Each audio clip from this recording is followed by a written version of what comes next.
Welcome back to the channel, dear friends. Thank you for joining me once again on this journey of exploration into the most essential aspects of the human spirit. Today we are going to dive into a topic that is as universal as it is difficult, and yet absolutely vital to our peace, growth, and liberation. The question is this: how can we eliminate hatred from our hearts and live a life rooted in inner peace and lasting joy? Hatred is not something that only the evil or broken among us experience. It is a seed that lies dormant in every heart. Sometimes it sprouts as frustration, sometimes as resentment, sometimes as rage. Whether it's directed at others or ourselves, hatred, if left unexamined, becomes a powerful toxin. It poisons the soul, it blinds the mind, it darkens every corner of our being. But here's the truth: you don't have to live with it. You don't have to fight it, suppress it, or fear it. You can understand it, transform it, and dissolve it completely. And what remains in its place is joy. Not fleeting pleasure, but real joy. The joy that arises when your heart is light, your mind is clear, and your soul is free. Let's begin. To understand hatred, we have to see it for what it really is. In Buddhism, hatred is one of the three poisonous, along with greed and delusion. These are the roots of all suffering. They distort our perception, drive our behavior, and lock us into cycles of pain. Hatred, in particular, is born from aversion, a deep desire to push something away, to destroy what we perceive as threatening or painful. Sometimes the target is external, a person who hurt us, an injustice we witnessed, a system that seems unfair. Other times, the target is internal, our own failures, regrets, shame, or guilt. But in both cases, hatred arises from one core misunderstanding, that by attacking what we dislike, we will find peace. But that is never what happens. Let me share a story. There was once a man who hated his brother. They had fought over their father's inheritance, and the conflict grew into a bitter silence that lasted years. Every time the man thought of his brother, his stomach knotted, his jaw tightened. He couldn't sleep. He tried to forget, but the anger remained. One day, while walking past a temple, she heard a monk teaching. The monk said, "Hatred is like drinking poison and expecting the other person to die." That sentence stopped him.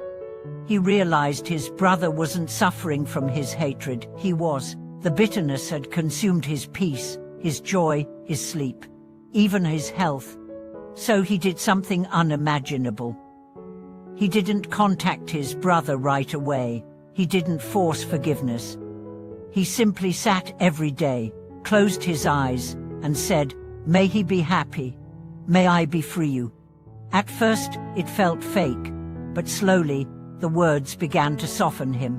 Over months, the fire of hatred cooled. One day, he wrote a letter. He didn't expect a reply. He simply said, "I'm letting go. I wish you peace." And something incredible happened, not just in their relationship, but in him. The weight lifted. His body relaxed, his mind cleared. He was free. This is the first truth about hatred. It is never about them. It is always about us. So how do we work with it? How do we dissolve it? First, we acknowledge it. So often, we pretend we are not angry. We suppress it. We spiritualize it. We say, "I'm not angry, I'm just disappointed." But suppression only makes the poison stronger.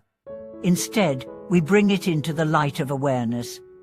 We say, "Yes, I am angry.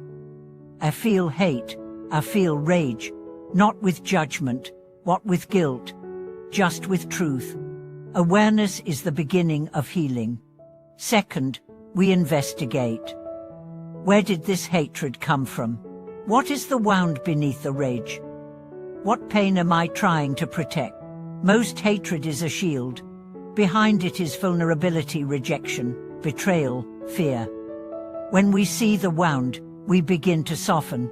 We stop seeing the other as an enemy and start seeing them as someone who is also suffering. Third, we practice compassion. This is the key. Compassion is not weakness. It's not condoning harm. It's not ignoring injustice. Compassion is the courageous act of seeing the humanity in everyone, even those who have hurt us. Especially those who have hurt us. Because when we see their pain, we stop taking their actions personally. We see that hurt people hurt people. We stop being victims and we start being healers. And then we extend that compassion inward.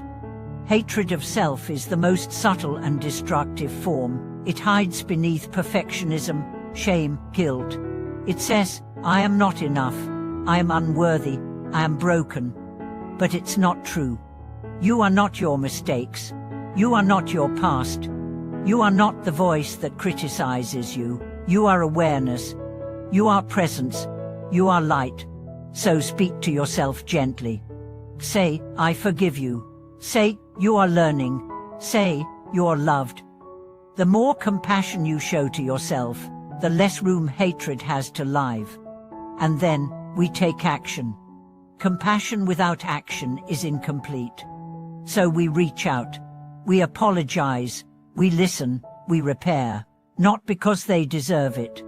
Not because we are weak, but because we refuse to carry the burden of hatred anymore. Forgiveness is not a gift to them. It's a liberation for us.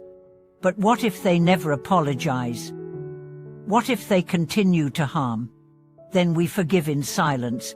We release them inwardly. We set the boundary. We walk away in peace. Forgiveness does not mean reconciliation. It means freedom. And then we cultivate joy. Yes, joy. Because joy is not the opposite of hatred. It is the medicine. When you fill your life with joy, service, beauty, connection, creativity, hatred has no place to hide.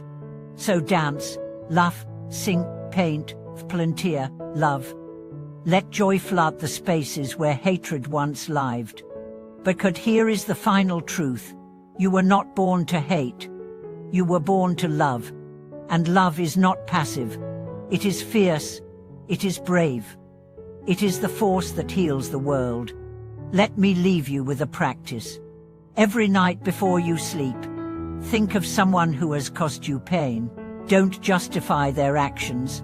Don't analyze. Just repeat silently. May you be happy. May you be free. May I be free of hatred. May I rest in peace. Say it even if you don't mean it. Say it until you do. Because one day, you will. And that will be the day your heart becomes light again. That will be the day your soul begins to sing. Thank you for watching this video.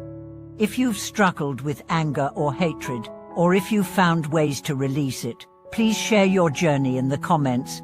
You never know who your story might help. Be sure to like, subscribe, and share this with someone who may be holding on to pain. Let's help each other heal.